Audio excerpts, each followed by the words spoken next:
High, সবাই কেমন আছেন? আলহামদুলিল্লাহ আমি ভালো আছি। আজকে আমরা সবাই মিলে যাচ্ছি বুর্জ খলিফার দিকে। আসলে অনেক দিন হয়ে গিয়েছে আমরা বাইরে যাই নাই, কারণ এখানকার ওয়েদার বাইরে এত গরম, সামার চলতেছে এখনও। তবে আগের তুলনায় এখন একটু ওয়েদার ভালো, মানে কুল, ঠান্ডা আসতেছে তাই। তো আমরা আজকে আমাদের হলিডে ছিল, আজকে ভাবলাম একটু বাইরে যাব, একটু কাজ আছে, কাজটা সেরে তারপরে রাতে একটু বেরিয়ে বাইরে আশেপাশে ঘুরে খাওয়া দাওয়া করে তারপরে বাসায় ফিরবো। তো বের হলাম সবাই মিলে, এখন বাজে 5টা। যেতে যেতে আমাদের 1 ঘন্টার বেশি লেগে যাবে। তো রওনা দিলাম, এই তো যাচ্ছি, গাড়ি চলতেছে। আমরা গাড়িতে কিছু খেতে পারি না। অন্য দেশ হইলে, অন্য জায়গায় হলে, বাংলাদেশ হইলে খাইতে পারতাম, বাট এখানে গাড়ির মধ্যে আসলে খাওয়া দাওয়া সব জায়গায় সব কিছু অ্যালাউড না। তো চুপচাপ বসে আছি, তো যাচ্ছি। বাইরের দৃশ্য দেখতে দেখতে আমাদের সময় কখন চলে যায় আমরা বুঝতেই পারি না। দুবাই এত বিল্ডিং, লম্বা লম্বা বিল্ডিংগুলো দেখতে আর অনেক ডিজাইনের, দেখতে ভালোই লাগে। এই যে চলে আসলাম, কথা বলতে বলতে বুর্জ খলিফার কাছাকাছি দেখা যাচ্ছে, বাট এখনও একটু দূরেই আছে।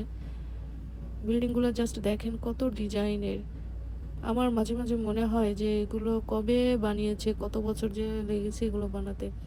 বাট অনেক অনেক সুন্দর লাগে দেখতে। আর এখানে আসলে আমরা যেখানে এসেছি এটা হচ্ছে বিজনেস বে। এখানে সব বিজনেসের আর অফিসগুলো এখানে আসলে বেশি। এই তো শহরের ভেতরে একটু জ্যাম, গাড়ি এই তো চলে আবার থেমে যায়। এই যে দেখতে পাচ্ছেন কতটা জ্যাম। তো আমরা নামলাম, এখন একটু কাজ সারবো যে কাজে এসেছিলাম।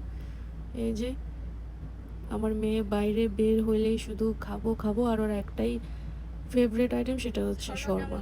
ও মনে হয় যে দুবাইয়ের যত রেস্টুরেন্ট আছে, আমরা এ পর্যন্ত 3 বছরে যেগুলো খেয়েছি রেস্টুরেন্টগুলোতে, শর্মা বেশিরভাগ খাওয়া হয়ে গিয়েছে, কারণ ওর জন্য নিতে হয় শর্মা। আমরা অন্য খাবার নিলেও ওর জন্য শর্মা নিতে হয়। তো এখানে অনেক এক্সপেন্সিভ। আমি আগে বললাম যে বিজনেস বেতে এসেছি, বিজনেস বে অনেক এক্সপেন্সিভ জায়গা। এখানে শুধু অফিস বিজনেস, এইগুলো কমার্শিয়াল এরিয়া। তো আমরা শর্মা খেলাম। শর্মা অনেক এক্সপেন্সিভ বলতে একটা শর্মা 25 দিরাম নিয়েছে। তো এই তো আমি একটু বসলাম, ড্রিঙ্কস খেলাম, এখন ওয়েট করতেছি একটু রেস্ট নিয়ে এখান থেকে ওয়াকিং ডিস্টেন্স বুর্জ খলিফা, তো সেখানে যাব। একটু ভিডিও বানালাম, অনেকদিন পর বের হয়েছি, গরমের কারণে বের হইতে পারি নাই। তো এখন বাইরে একটু বসে থাকা যায়, যে আমরা বাইরে একটু ওয়েট করছিলাম, ঘুরে বেড়াচ্ছিলাম। আর এই যে রওনা দিলাম, এখন বুর্জ খলিফার দিকে যাচ্ছি আমরা। যেতে কিছু সময় লাগবে। তো আমি আর ট্যাক্সি নিলাম না, কারণ আমি অনেক দিন পরে বের হয়েছি, তো হাঁটতে ইচ্ছে করতেছিল। তো বললাম যে হাঁটি আমরা, কারণ অনেকদিন হাঁটা হয় না, হাঁটতেছি। এখানে যারা পায়ে হাঁটে আসলে তাদের প্রায়োরিটি বেশি, গাড়িগুলো অটোমেটিক থেমে যায় আগে। যারা হাঁটতেছে তাদেরকে যেতে দেয়। দুবাই নিয়মকানুন অনেক অনেক অনেক ভালো।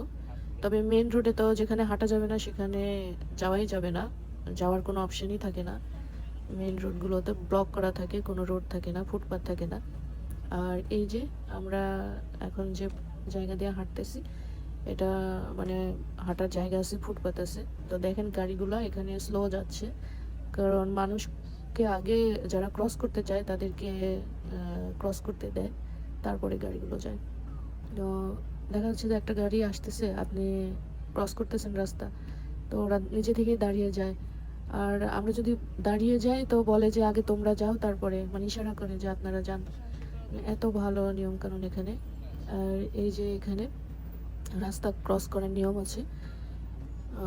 এখানে লাল বাতি জ্বললে আসলে যাওয়া যাবে না, এখানে ওয়েট করতে হবে গ্রিন সিগন্যালের জন্য। এই তো হাঁটতেছি আমরা। অফিস আবার শেষ হলো, সবাই দেখেন রাস্তাতে সবাই হাঁটতেছে, কারণ সবাই আশেপাশে হয়তো থাকে এরা, তো এই জন্য আর ট্যাক্সি নেয় নাই। আমরা এই যে যাচ্ছি, বেড়াচ্ছি, আর আশেপাশে দেখতেছিলাম যে আবার চলে এসেছি, রাস্তা ক্রস করব, একটু ওয়েট করলাম। যখন রেড সিগন্যাল পড়বে তখন গাড়িগুলো বন্ধ হয়ে যাবে, আমরা তখন রাস্তা ক্রস করব। সবার মতো আমরা ওয়েট করতেছি। আর এই যে জুনাইরা আর তাহমিদ হাঁটতে চায় না, বাট আজকে ওয়েদার ভালো, এই জন্য হাঁটতে যাচ্ছে। আর আমি বলি যে হাঁটার দরকার নেই, কারণ গরমের মধ্যে হাঁটতে পারি না, কিন্তু আজকে আমারও হাঁটতে ভালো লাগছে, কারণ ওয়েদার অনেক অনেক ভালো বাইরে, মানে থাকার মতো আর কি। আর এটা ছিল ইভিনিং টাইম, এই জন্য আরও একটু রোদের তাপ কম ছিল। আমরা কাছাকাছি চলে এসেছি, বুর্জ খলিফার কাছাকাছি। আমার অনেক দিনের শখ আসলে মেক্সিকান উইংসে ছবি নেওয়া হয় নাই, ভিডিও করা হয় নাই, তো সেখানে আমি বলেছি যে আজকে যেহেতু কাছাকাছি এসেছি, তো মেক্সিকান উইংসে ওখানে আমি ভিডিও শ্যুট করব, তারপরে যাব বাসায়। তো এই জন্যই আর কি জিদ করে হাঁটতেছি আমি। ট্যাক্সি নিলে দেখা যাবে যে একদম স্পেসিফিক জায়গায় যেতে পারবো না, তো এই জন্য হাঁটতেছি। এই তো কাছাকাছি চলে এসেছি। আমার তো অনেক পিপাসা লেগে গিয়েছে হাঁটতে হাঁটতে, কিন্তু এখন যদি দোকানে মানে ঢুকে তাহলে আবার লেট হয়ে যাবে, আর বাসায় যেতে অনেক লেট হবে। তো ভাবলাম একবারে স্পটে গিয়ে তারপরে কিছু খাবো। এই যে আমার ছেলে হাঁটতেছে আর সে ভিডিও করতেছে। আর বাইরে গেলে একটা কাজ যেটা হয় সেটা হচ্ছে আমি মোবাইল নিতে পারি না হাতে, আমি আমার মেয়েকে অথবা ছেলের হাতে ধরিয়ে দিই তাড়া করে ভিডিও বা ছবি নেওয়ার, আর আমি শুধু মানে ঘুরে বেড়াই। আমার ভালো লাগে না আসলে বাইরে গিয়ে বেশিক্ষণ মোবাইল টিপাটিপি করতে। এই যে দেখা যাচ্ছে আর অল্প সময়ের মধ্যে আমরা পৌঁছে যাব বুর্জ খলিফাতে। চারিদিকে সবাই একেবারে বাসায় ফেরার জন্য ব্যস্ত। আচ্ছা, যারা দুবাইতে আছেন বা দুবাইতে এসেছেন কখনো বেড়াতে, তারা একটু কমেন্ট করবেন দুবাই আপনাদের কাছে কেমন লাগে।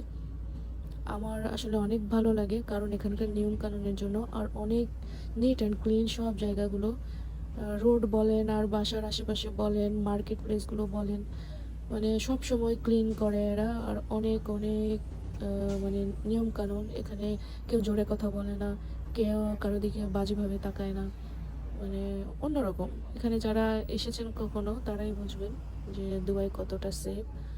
আমার অনেক অনেক ভালো লাগে। এই যে এই রোডগুলো রাতের বেলা ঘুরতে এত মজা। আমি একটু মানে চাচ্ছিলাম যে রাত হোক, কারণ যে দুবাই যে লাইটিংগুলো এগুলো দিনের বেলা আসলে আসলে ভালো লাগে না, কারণ লাইটগুলো জ্বলে না। রাতের বেলা ভালো লাগে। রোডগুলো দেখেন, দেখার মতো। এখানে আসলে মনটা এমনিতেই ভালো হয়ে যায়। আমি তো অনেক অনেক খুশি, আর আমার মেয়ে তো মাশাআল্লাহ অনেক খুশি। ছেলে আমার এর মধ্যে কি করেছে শোনেন, মানে এত ভিডিও, সারাক্ষণ ভিডিও করেছে, মোবাইলের চার্জ শেষ করে ফেলেছে। এদিকে চার্জ শেষ, আর আমি তো ওখানে গিয়ে ভিডিও করব, এজন্য আমি আমি জানি না যে চার্জ শেষ হয়ে গিয়েছে, ও খেয়াল করে নাই। আমি তো অনেক রাগারাগি করলাম যে আমি ভিডিও করব মেক্সিকান উইংসে গিয়ে, এই জন্য যাচ্ছি এত কষ্ট করে, তুমি কিভাবে চার্জ শেষ করে ফেললে এত তাড়াতাড়ি। যাই হোক, এখনও চার্জ আছে, আমরা এর মধ্যে পৌঁছে যাব। এখানে লাইটিং করে দেখেন কি অবস্থা, কি করে রাখছে। চলে এসেছি বুর্জ খলিফা, দেখেন দেখা যায়। এখন মেক্সিকান উইংসে যে যাব, এখানে যাওয়ার জন্য আবার লাইনে দাঁড়াতে হয়, লাইনে দাঁড়িয়ে আছে। আর এই যে মেক্সিকান উইংস থেকে বুর্জ খলিফা দেখা যায়। এই যে ফাইনালি আমাদের টার্ন আসলো। আমি তো অনেক অনেক খুশি, অনেক দিনের ইচ্ছে ছিল আমার। এই যে এখন যেহেতু কাছাকাছি, এখন যাচ্ছি একটু বুর্জ খলিফার দিকে। হয়ে গেল আমাদের বেড়ানো আজকের মতো এখানেই। অন্য কোনো দিন অন্য কোনো ব্লগ নিয়ে আসবো। ভালো থাকবেন সবাই, কমেন্ট করবেন।